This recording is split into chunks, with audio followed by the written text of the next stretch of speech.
Brother. Jalan selamat untuk Sutisna dari PT Pusaka Motor Utama.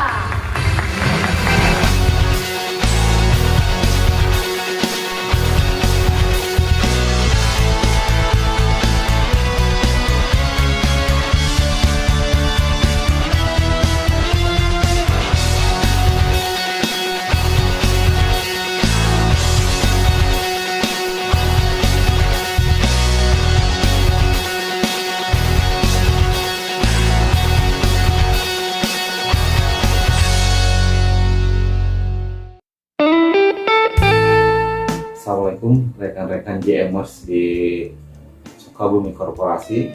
Perkenalkan, nama saya Tisna. Saya dari koordinat Praja Domas. Saya juga dari tim Tisna Production. Sedikit mengulas perjalanan karir saya. Saya saat ini seorang service manager di Pusaka Motor Utama Sukabumi. Dan ini hasil kerja saya. Saya sudah 2 kali juara nasional.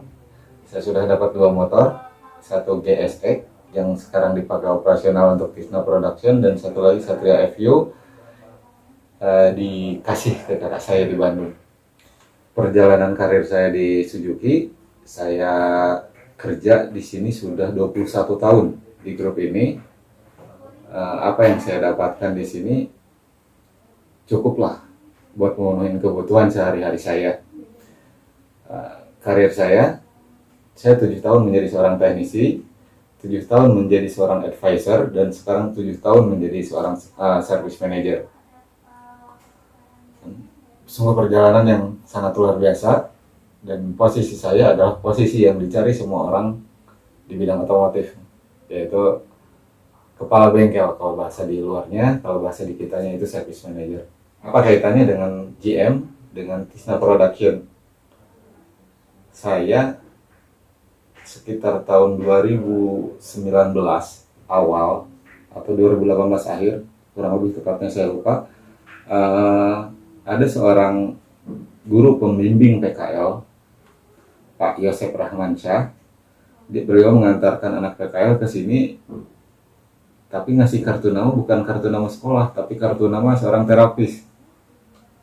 Oke, saya tampung dan saya nggak tahu, karena beliau juga nggak ngomong apa-apa, cuma bilang kalau misalkan ada kebutuhan atau ada keluhan di masalah kesehatan bisa hubungin beliau. Satu waktu anak saya yang pertama itu usus buntu, sudah masuk ruang operasi, ternyata anak saya batuk dan akhirnya dikembalikan lagi. Nah, selama masa jeda reschedule, saya manggil Pak Yosep. Saya ingat ada seorang terapis, dan saya manggil ke rumah, beliau datang, anak saya diterapi, anak saya dikasih herbal. Luar biasanya, setelah 10 hari setelah saat itu, saya cek kembali hasil, saya cek lab anak saya di USG, ternyata usus buntunya negatif, atau appendiknya negatif, tidak ada yang bermasalah, tidak busuk atau tidak apa-apa. Heran, ini apa? Ini ilmu apa? Karena saya orangnya penasaran sama sesuatu ilmu yang seperti itu. Ngomong ke beliau, Pak, ini ilmu apa? Saya pengen belajar. Nah, saat itu saya dibawa ke gedung Aher, pas kegiatan ada Buya juga di situ, kegiatan di gedung Aher. Saya diperkenalkan di situ, kemudian main-main ke El Cafe, belajar juga di situ. Nah, kok belajar kayak ginian ya? Anatomi tubuh, bukannya kayak ilmu jampi-jampi dan sebagainya kayak gitu. Oke lah, saya cocok, saya ikut gabung. Sampai satu waktu, beberapa kali pembuktian, apa yang saya dapatkan gitu, ketika saya memegang PJL, walaupun saya istilahnya siapa sih saya di bidang ini juga baru, tapi ketika baru pertama kali megang sudah ada perubahan di PJL kita yang kita pegang. Dan hal yang paling berkesan di hati saya itu karena gini, saya pernah pengen balas dendam sama apa yang pernah saya alami. Balas dendam tuh gini, dalam artian ketika orang tua saya sakit prostat dan beliau tidak mau dioperasi, saya pegang salah, saya pijit salah, malah keluar kata-kata yang kurang nyaman gitu. Makanya dari situ saya mulai tergerak, saya harus belajar bisa mengobatin orang dalam bentuk apapun caranya. Saya berkomitmen orang lain tidak boleh merasakan apa yang bapak saya rasakan. Sampai akhirnya beliau meninggal, ketemulah saya dengan Pak Yosep tadi. Saya sambil belajar, sambil mengamalkan. Saya sering tidak dibayar, saya pernah dibayar sama opak bahasa Sundanya, saya pernah dibayar sama kopi aja, pernah dibayar sama rokok aja. Sampai hal yang tertinggi pun dengan terapi JM ini saya bisa megang kepala Kapolres, saya bisa megang kepala pejabat. Yang lain, notabene orang lain anggotanya pasti nggak ada yang berani untuk hal yang seperti itu. Terus saya suka challenge, saya suka tantangan. Saya melihat orang di sekitar kita di JM, terutama di Koordinat Beradom, ini ada apa sih gitu? Kok masih segini-gini aja? Pergerakan juga masih seperti ini aja. Kebetulan dulu saya pernah ngobrol sama teman masalah personal branding. Dan ketika saya ngomong personal branding, walaupun saya nggak tahu itu apa, sama master saya Pak Dadang Kusmayadi, beliau langsung, nah gini.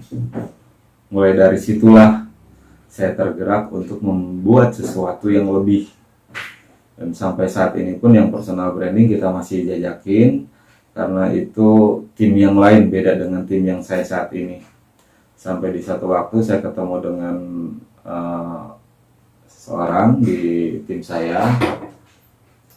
Beliau ngasih masukan yang sangat luar biasa. Akhirnya kita full in charge di membuat Tisna Production untuk bisa bekerja sama dengan Brajado Mas. Tujuannya ya, kalau omset Brajado Mas kecil, orang yang paling bertanggung jawab adalah tim saya. Sekali lagi, kalau omset dari Brajado Mas atau sekarang DJM korporasi kecil atau cenderung menurun, yang paling bertanggung jawab adalah saya dan tim saya. Karena apa?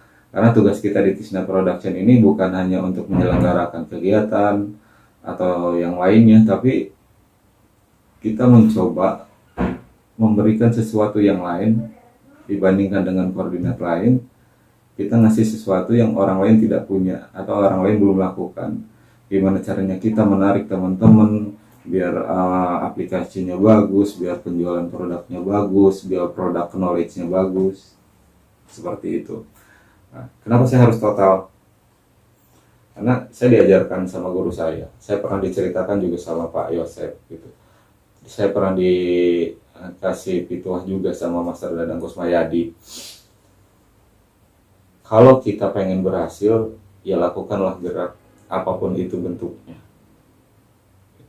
Karena saya sangat percaya apa yang Buya dapat, apa yang AE didapatkan, apa yang Master Dadang Kusmayadi didapatkan, kita pun bisa semuanya. Bukan hanya saya dan tim saya, tapi teman-teman yang lain pun bisa.